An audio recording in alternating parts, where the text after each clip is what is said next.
さあ今夜のサウジアラビアグランプリ楽しみで楽しみで仕方ないんですけども、またかーってきたと思うんですけども、私のフリートークはね F1 が多いと覚悟してください。しかも週末ですからね、週末ですからもう頭の中がねそんなことでいっぱいなんですけども、こうフェラーリ今季ね今シーズン非常に調子が良いのがすごくね見てわかると思うんですけども、なんかやっぱりこうファーストドライバーとセカンドドライバー2人いるじゃないですか。ワンチーム1つのチームに2人ずつドライバーがいるんですよ。で今年のフェラーリ、去年もそうですけども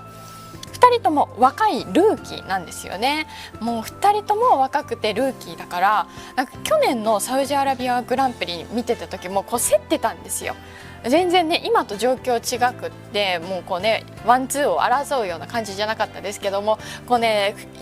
こう同じチーム内で競い合ってる感じだったんですね。でも2人とも結構割と、性格的にもそんなゴーゴーゴーみたいな感じじゃないから、もう頼むやめてくれみたいな感じだったんですけども、今年も結構だいぶタイムの差が縮まってきて、なんかこの調子でいくと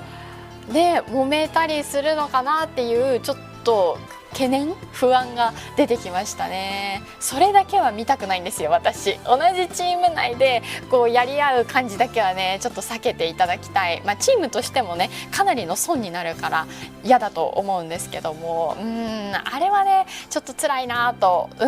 そうそう、なんかレッドブルもリカルドがいた時、ダニエル・リカルドが現在マクラーレンだけど、そのレッドブルにいた時にフェルスタッペンが入ってきた時もかなりこうね同じチーム内で結構クラッシュとかあったので、ああいう展開だけは避けたいなっていうね、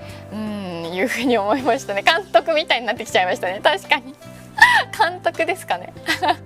なんかねそう思いました。その点レッドブルとメルセデスってやっぱりファーストドライバーとセカンドドライバーの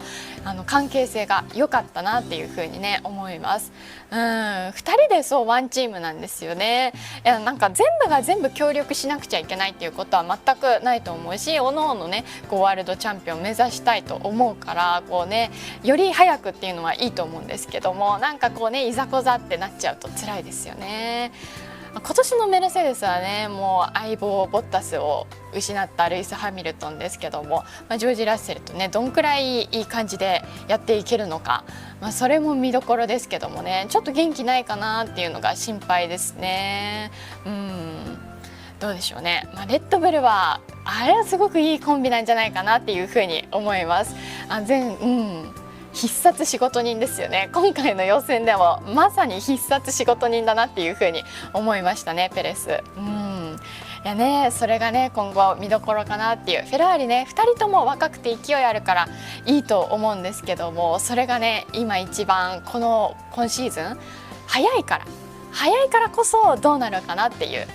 感じがねちょっと楽しみですね。今年の展望を語っていきましたけども、今夜ですね、今夜楽しみです。さあここからはですねラインナップ確認していきましょう。トラブルも心配ですよね。非常に心配だけどもいきます。15時から16時までの1